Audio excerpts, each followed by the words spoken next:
see the subtitles for like the first cutscene, but it's just Galadriel doing her speech, you know, Galadriel saying there were 3 rings for the elves, 7 rings for the dwarves, and 9 for the kings of men, and then of course the 1 ring to rule them out, but rule them all for Sauron, the Dark Lord of Mordor.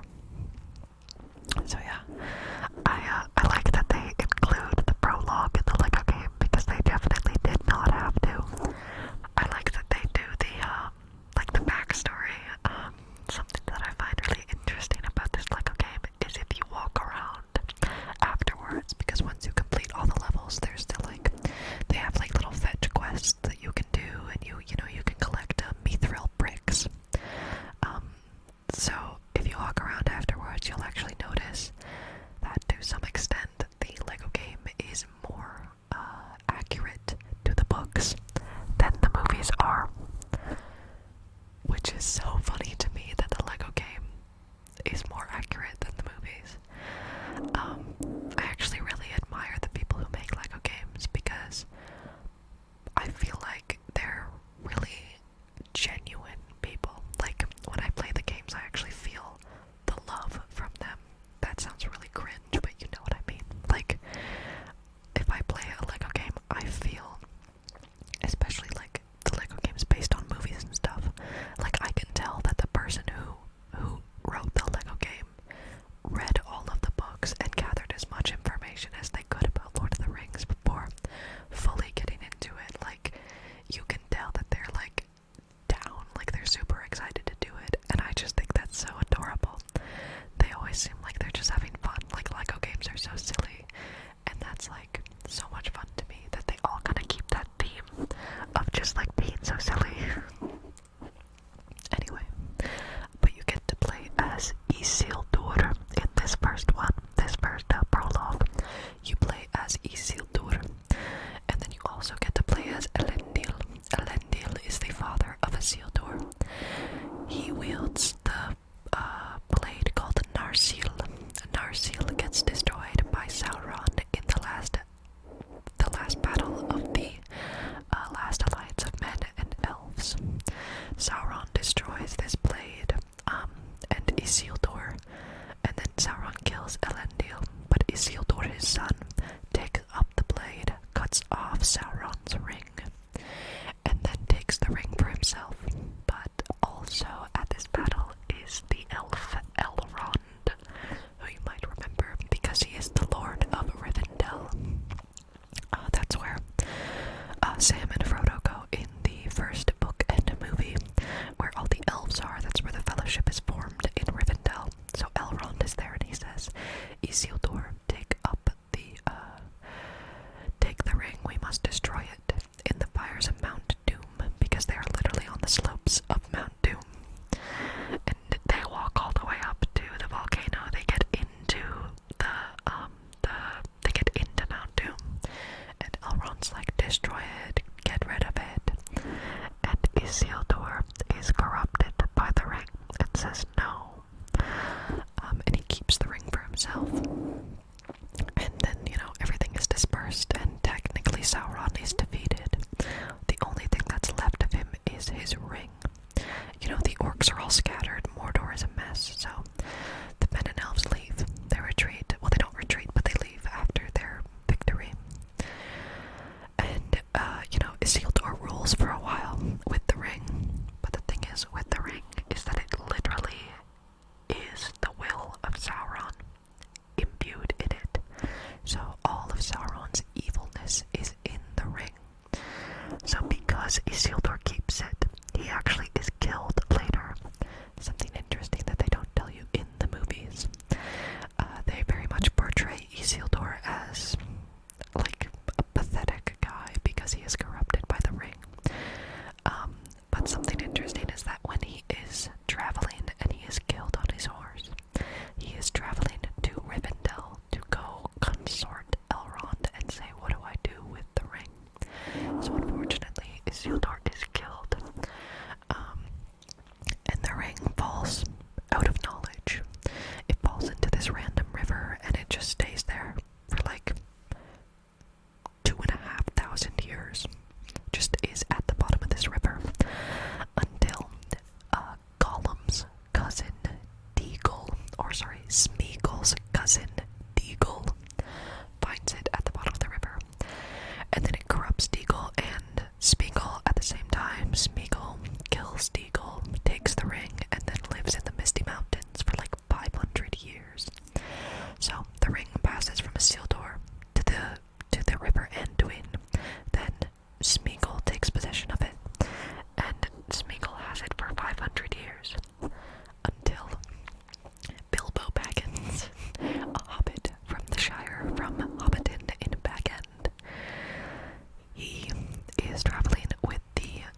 Smeagol, or as he is now called, Gollum.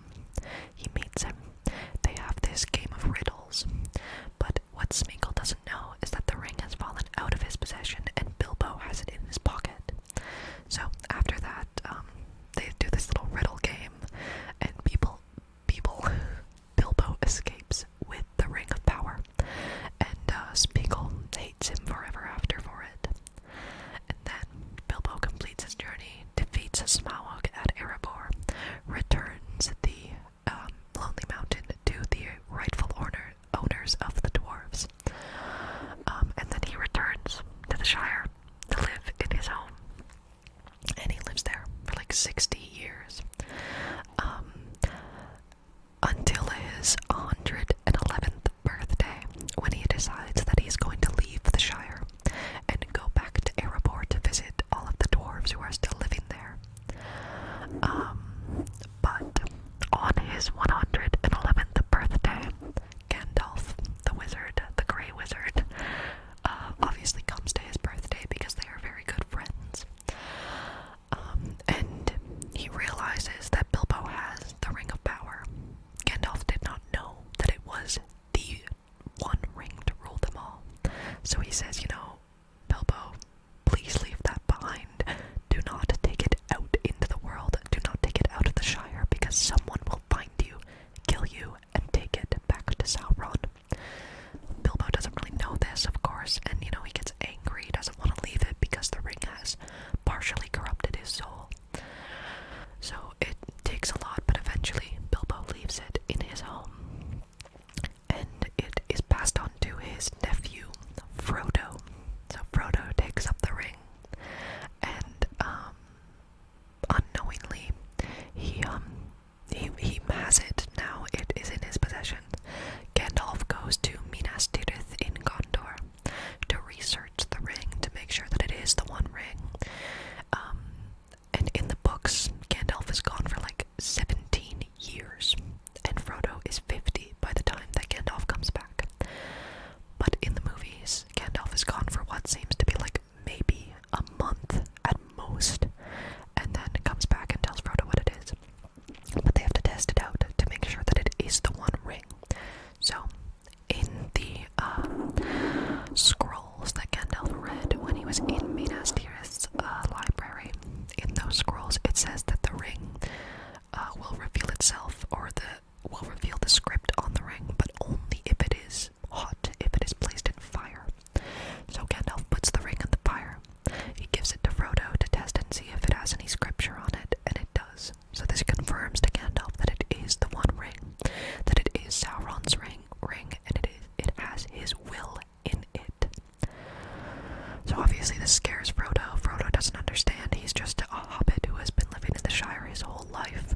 He's only ever heard stories of evil from his uncle who defeated a dragon, so he doesn't know what to do. And Gandalf says, well, I can't take it, because Gandalf is an extremely powerful being, and he states that he would try to use the ring for good, and through him it would commit terrible atrocities, because it is Sauron. The ring is Sauron. So regardless of how much Gandalf would try to do good with it, it would corrupt it, and it would destroy him, and then Middle-earth. So he says, you take it, Frodo. Take it to Bree. Meet me in Bree, and we will travel to Rivendell together, to Elrond, who we will talk to about this, and hopefully figure out a way to get rid of the ring for good. So Frodo agrees to this, and in the books he can't make it obvious that he's just leaving out of nowhere, because that would be suspicious, and Sauron does have spies. So he says that he's moving out of Back End. He sells Back End and pretends to move to a house called Crick Hollow.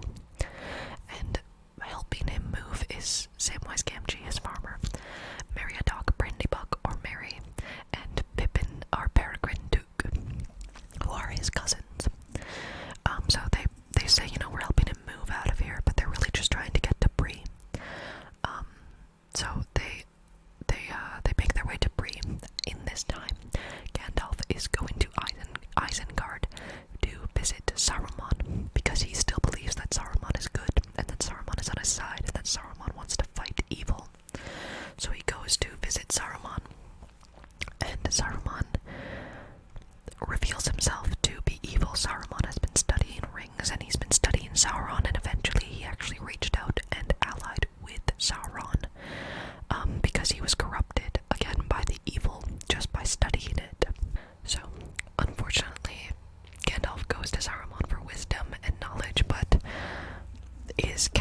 by Saruman, because he doesn't want to work with Sauron, so Gandalf is captured and is in Isengard for a few months. So Frodo, Sam, Merry, and Pippin travel to Bree. They meet Tom Bombadil on the way, and a few other things. Frodo finds they're actually attacked by wights. They're called barrel wights. They're these undead lords of men who attack Merry, Pippin, and Sam and Frodo, but Frodo fights them off and then calls for Tom Bombadil's help. Tom Bombadil saves them, and they go to Bree. Some other stuff happened, but I wanted to talk about that. So, anyway, Frodo finds his courage in the barrel wights by, fighting them off to save his friends, which they don't do in the movie, which is so sad because it's a really important, moment for his character. Anyway, they travel to Bree, and this is where they were told to meet Gandalf in the Prancing Pony. So they get to Bree, they go to the Prancing Pony, and they talk to the innkeeper, and he says, Gandalf was not here. I haven't seen Gandalf for 6 months.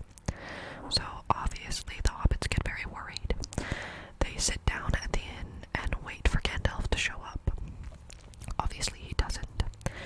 But at this time, Pippin accidentally reveals Frodo's identity, which he had been hiding up until this point, because the Ringwraiths do know that the ring is in possession of a hobbit with the name Baggins. So Gollum, of course, is talking about Bilbo Baggins, but Baggins is still the name that they're looking for. So, from this point, Frodo has been calling himself Underhill, but Pippin, because he's literally a 16-year-old kid, accidentally reveals that his cousin's name is Baggins, and then Frodo freaks out, and the ring is revealed to everybody in the inn at that point. Unfortunately, in the books, at this point, Merry actually has an interaction with one of the Black Riders, but he's killed by it. He's saved by another hobbit named Nob, which is really cool. Just thought I'd mention that. And at this point, after it is revealed that he is Baggins and he does have the ring, so Strider takes them in, basically forces them to come with him. He takes Frodo, and then the other hobbits come to defend him because they don't know what Aragorn's gonna do or what Strider is gonna do. Oopsie. So Strider takes them in, and he kind of explains to them what's actually going on. And he says, I am a friend of Gandalf. He told me to meet him here, to take hobbits to Rivendell. And also he has some information about Gollum that he was supposed to tell Gandalf, but he doesn't talk to them about that. So then, they talk, and they kind of realize, okay, we're allies here. The problem is that the hobbits don't know if they can trust him, because Gandalf did say that there are spies for Sauron in the wild, and especially men will be spies. So, they're like, we don't know if we should trust him, but Frodo says, if he was working for the enemy, he would be kinder, and he would look nicer, because Sauron's way of gaining people's trust and manipulating them is to look beautiful and come into the form of something that people will trust because it is attractive. Strider looks like he's been outside for 6 months and smells like he hasn't had a shower for 6 months, and he's not really outwardly compassionate towards them. He's like, we're fighting for the same reason, but I'm not your friend. So Frodo kind of finds it in himself to trust him, because he doesn't seem like someone who would really lie. He seems like he's just upfront and tired, and that he just is allied with them because he hates Sauron. So they trust him, and then they say, we're trying to get to Rivendell. We were supposed to meet Gandalf in Bree, and then we were supposed to travel to Rivendell with him. Strider says, I know where Rivendell is, I will take you there, but we can't travel on the road, because the Ringwraiths are on the road and they will kill you. So, because Strider is a ranger of the north, he knows the whole land in that area, takes them through the area, and leads them to Rivendell through the wild. Now, at one point they camp at Withertop,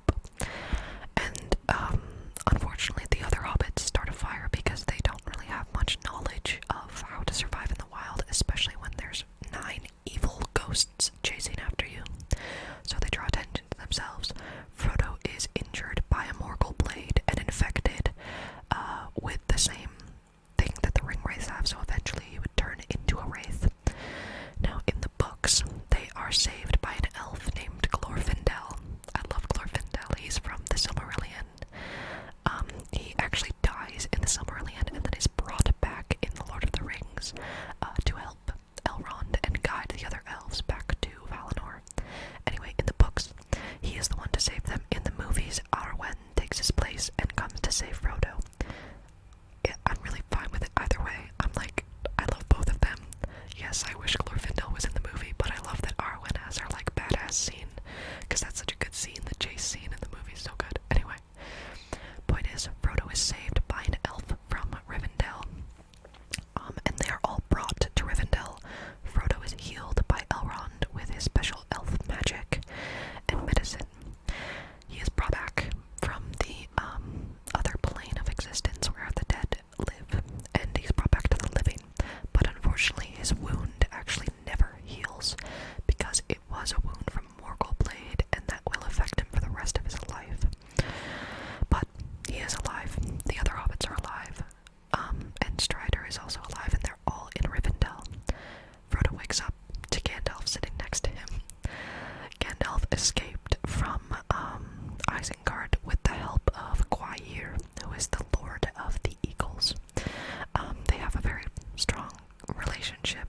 He only comes to save Gandalf because Gandalf is a Maiar. He's like an angel, kind of, or a demigod, and his lord, Gwaihir, serves the Lord of the Gods, whose name is Manwë.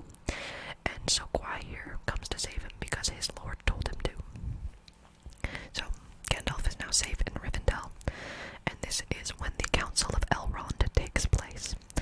So a lot of people think that the Council of Elrond happens because Elrond summoned these people to Rivendell, but it's actually all a coincidence. So what happens is Legolas comes from Mirkwood. He is sent as a representative by his father because he is the prince of the kingdom of Mirkwood. So he is sent by his father to tell them that Gollum, who was in their dungeons,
says, "You have my axe." Legolas says, "You have my bow." You know, the iconic scene.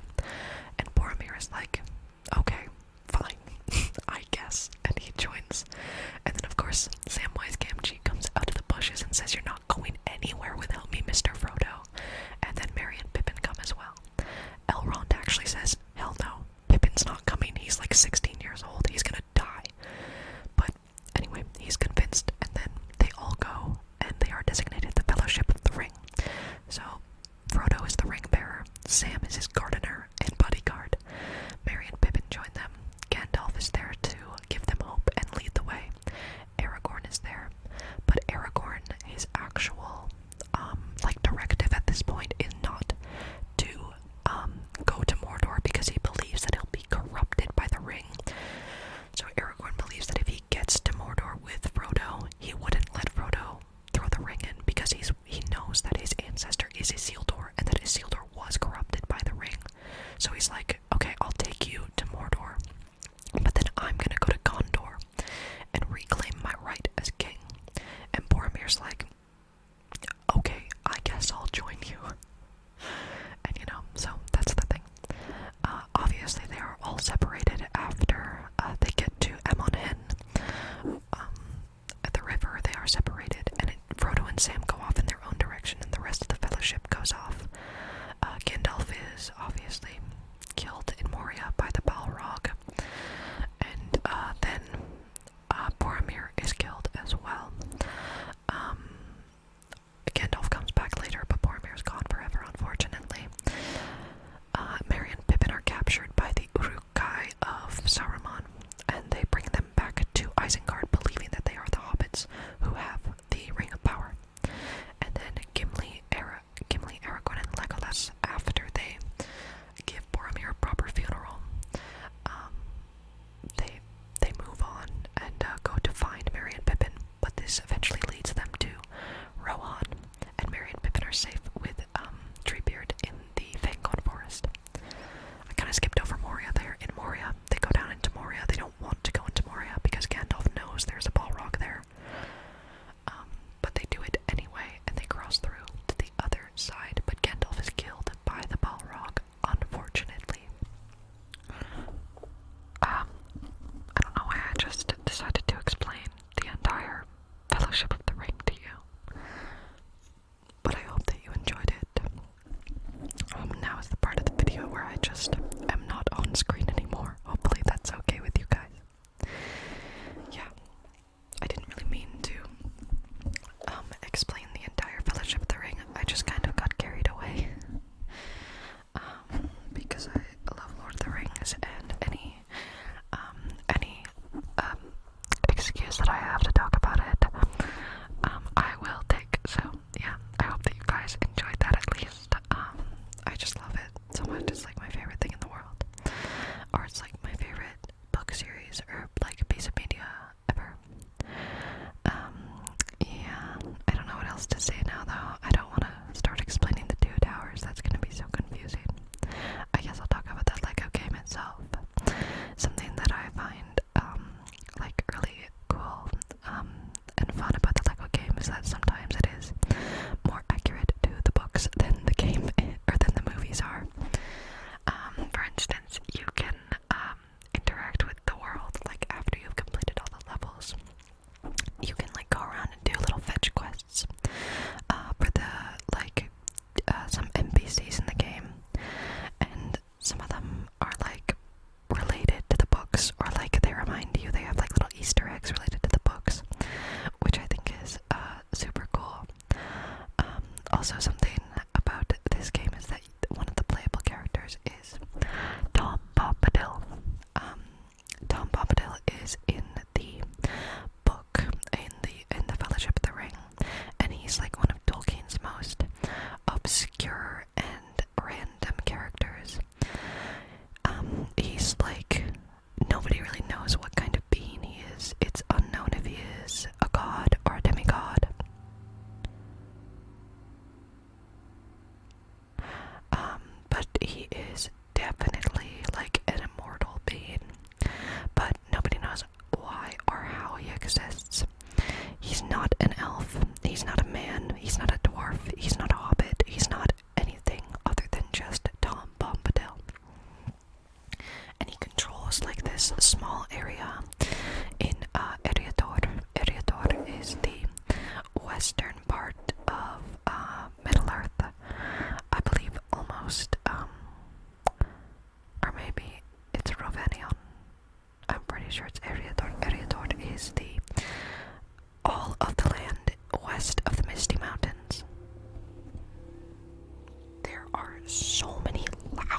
doors outside today. I don't know what that is about.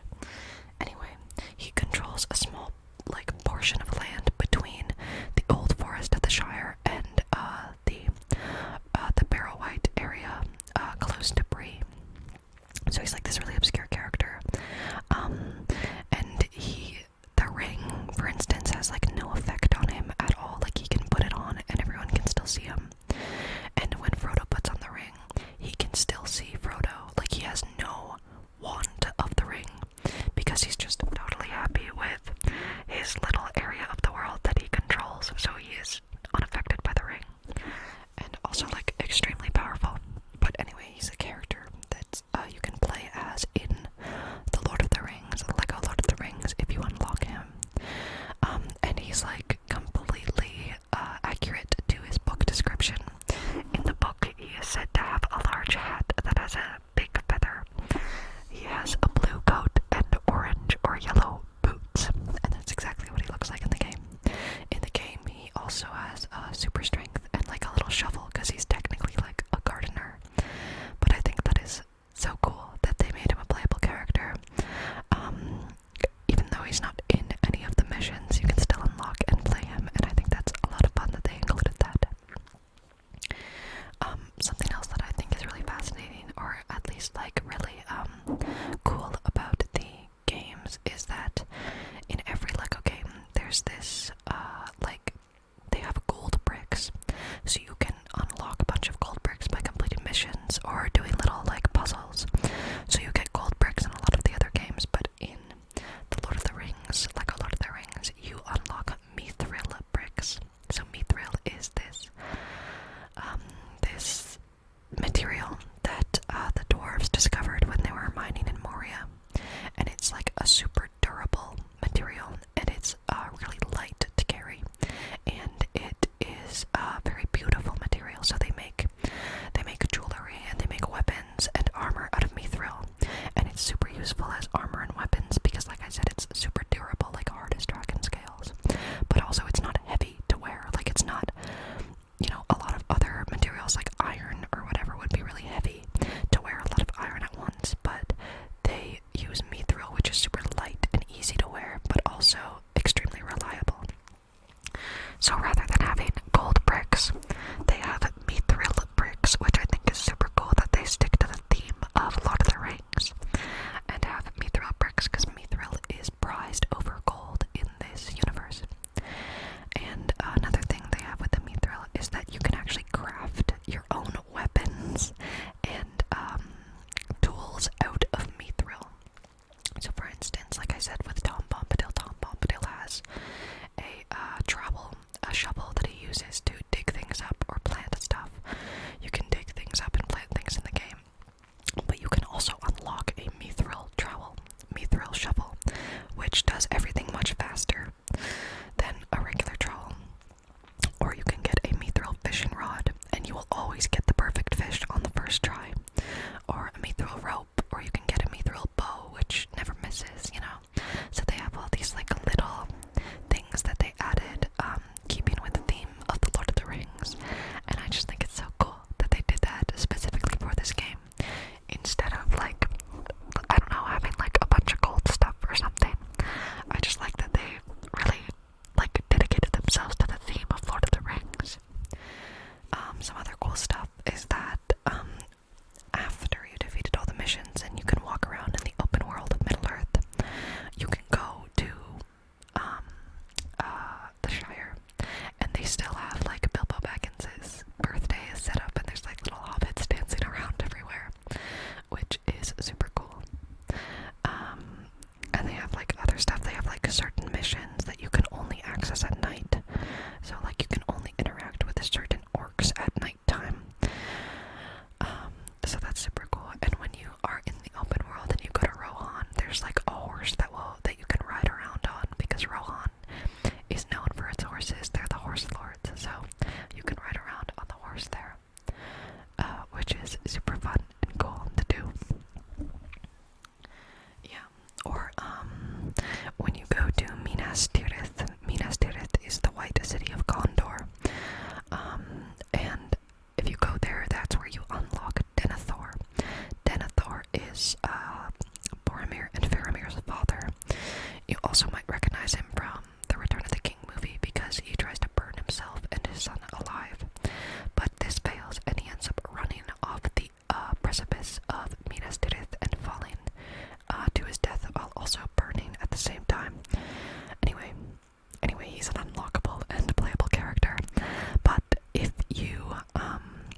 there's like an NPC in the Shire is like, oh, I lost something near this area near Bree. Could you please go get it for me?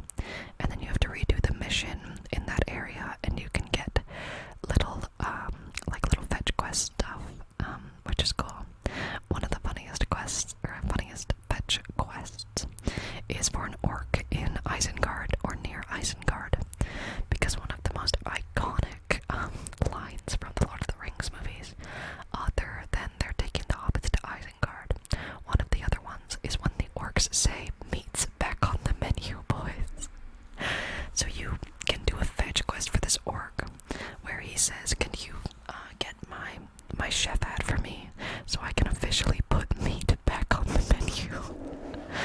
I just think it's so funny that the Lego people, like the developers at Lego, were like, what if we included some memes in this? And then they did, and it's just so silly.